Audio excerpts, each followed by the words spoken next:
Pelapor Gibran ini kayaknya sudah ngelantur ya.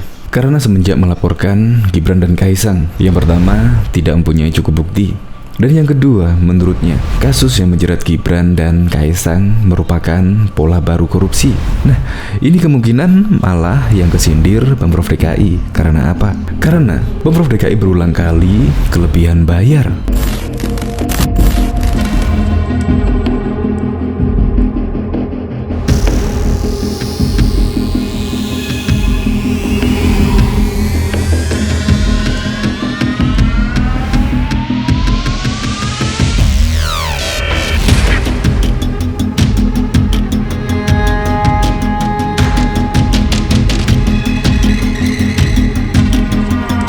Sebelum menyaksikan video ini, pastikan bosku jangan lupa subscribe. Karena subscribe itu gratis plus bonus tonton video terbaru setiap harinya. Jangan lupa ya. Memang kelebihan bayar Pemprov DKI memang sangat santer terdengar pada waktu itu.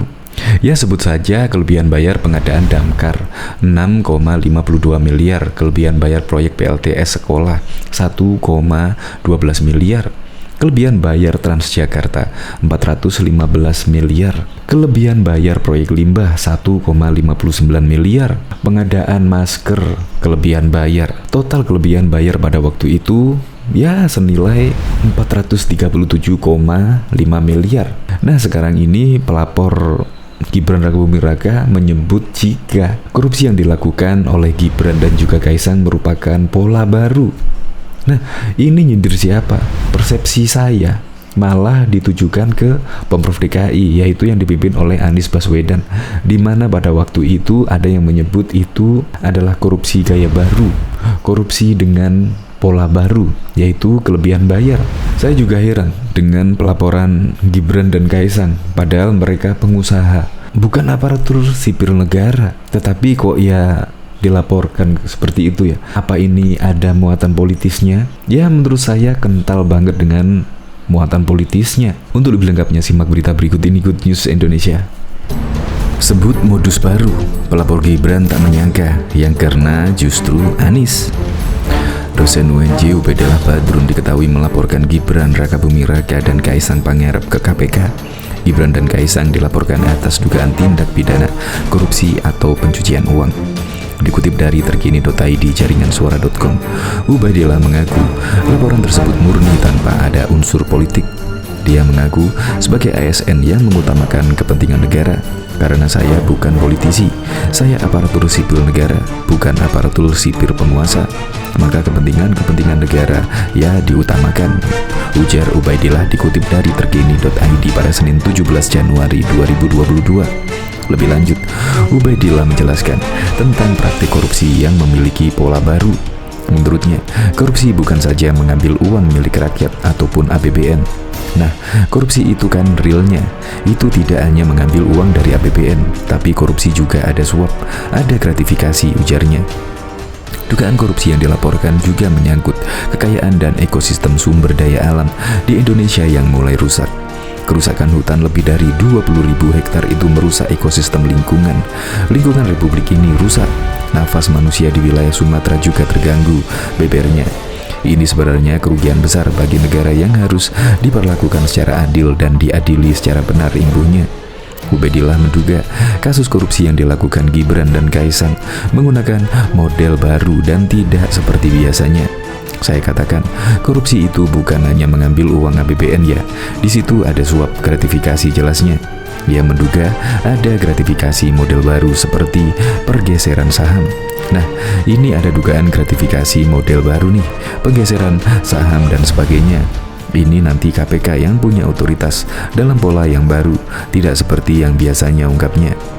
Seperti diketahui, dalih kelebihan bayar pada waktu itu dalam pemanfaatkan dana APBD DKI Jakarta tahun anggaran 2020 dilakukan oleh Pemprov DKI Jakarta dalam belanja barang dikhawatirkan menjadi modus baru tindak pidana korupsi.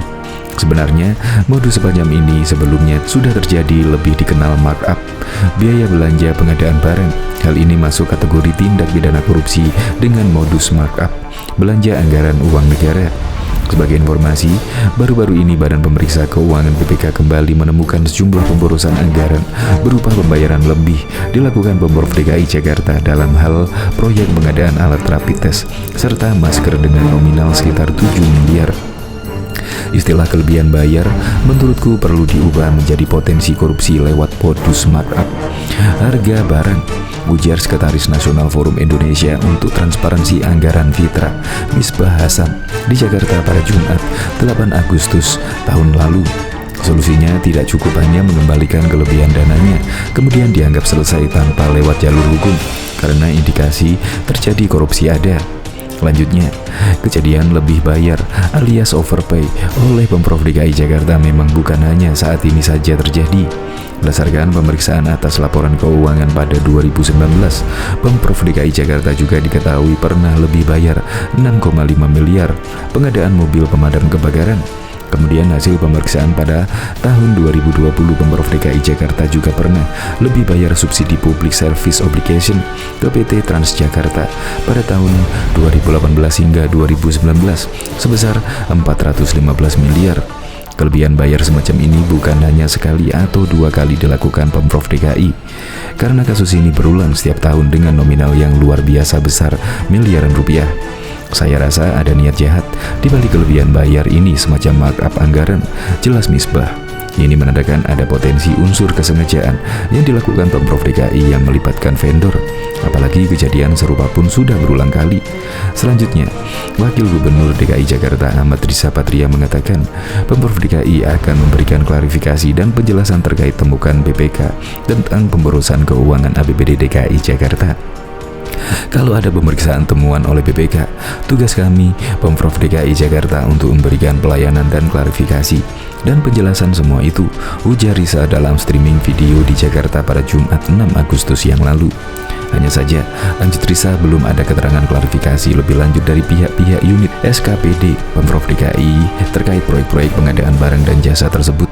Saat ditanya kapan bisa diklarifikasi pihak-pihak SKPD unit terkait kasus pembayaran lebih anggaran untuk belanja pengadaan barang dan jasa Pemprov DKI kepada Gubernur DKI Jakarta Anies Baswedan, menurut Riza, pihaknya belum bisa memastikan hari H. Seperti diketahui, Wali Kota Solo Gibran Rakabuming Raka menanggapi terkait dana 71 miliar yang dicurigai merupakan hasil dari praktik pencurian uang rakyat. Sebelumnya, Gibran Rakabuming dilaporkan dosen UNJ Ubadillah Badrun kepada KPK terkait dugaan tindak pidana korupsi atau pencucian uang yang berkaitan dengan praktik korupsi, kolusi, dan nepotisme KKN. Dugaan praktik KKN tersebut mengaitkan adanya relasi bisnis antara Gibran Rakabuming dan juga Kaisang Pangarep yang namanya turut dilaporkan ke KPK dengan grup bisnis yang diduga terlibat pembakaran hutan. Kecurigaan Ubadillah Badrun muncul dengan adanya suntikan dana dengan jumlah 71 miliar untuk bisnis es doger yang dimiliki Gibran. Bisnis es doger itu kan sudah lama, kok baru bagaimana? Suntikan dana sebesar 71 miliar itu berasal dari venture capital. Kayak gitu kerjanya, untuk membuka cabang. Biasa, kata Gibran dikutip pikiranrakyat.com dari Antara. Menanggapi hal tersebut, Gibran mengungkapkan jika ia memiliki bisnis lain yang dananya lebih besar daripada es doger. Mangkokku beda lagi, uangnya lebih besar lagi. Nanti pada kaget semua, ujar Gibran. Dinilai Gibran terkait suntikan dana tersebut seharusnya tidak dipermasalahkan karena bukan masuk ke kantong pribadi melainkan ke perusahaan. Apa ada yang salah? Enggak ada habisnya kalau cari kesalahan. Kalau janggal, janggalnya apa? Kalau cari-cari kesalahan untuk alat politik ya enggak ada habisnya, ucap putra sulung Presiden Joko Widodo itu.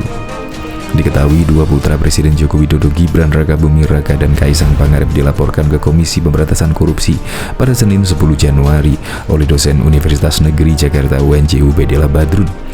Pada Jumat 14 Januari, Ubadillah dilaporkan oleh anggota Ikatan Aktivis 98 Immanuel Ebenezer. Ebenezer mengatakan dirinya melaporkan Ubadillah atas dugaan fitnah. Laporan itu telah diterima oleh yang terregister dengan nomor LBB 2391/2022 SPKT Polda Metro Jaya tanggal 14 Januari 2022. Dia juga telah menyerahkan rekaman video sebagai barang bukti kepada penyidik. Kami melaporkan Ubadillah Badrun di pasal 317 KUHP, ujar Ebenezer ke Polda Metro Jaya Jakarta Selatan pada Jumat 14 Januari. Ebenezer melanjutkan, ia bisa melaporkan Ubedillah dengan pasal yang lebih berat, namun dirinya ingin memberi kesempatan kepada terlapor. Ubedillah meminta maaf kepada publik atas laporannya terhadap dua anak presiden itu ke KPK atas dugaan korupsi. Kami memberikan kesempatan kepada Ubedillah Badrun untuk meminta maaf kepada publik karena ini berkaitan dengan kehormatan seseorang karena basis laporannya berbasis kepalsuan atau hoax, ungkap ketua relawan Jokowi Mania tersebut. Dalam kesempatan itu, Ebenezer menuding terlapor yang melaporkan Gibran dan Kaisang ke KPK tidak berbasis data. Menurut dia, Ubedillah sebagai seorang aktivis dan intelektual seharusnya tidak memberikan pendidikan politik yang baik dengan publik kepada publik.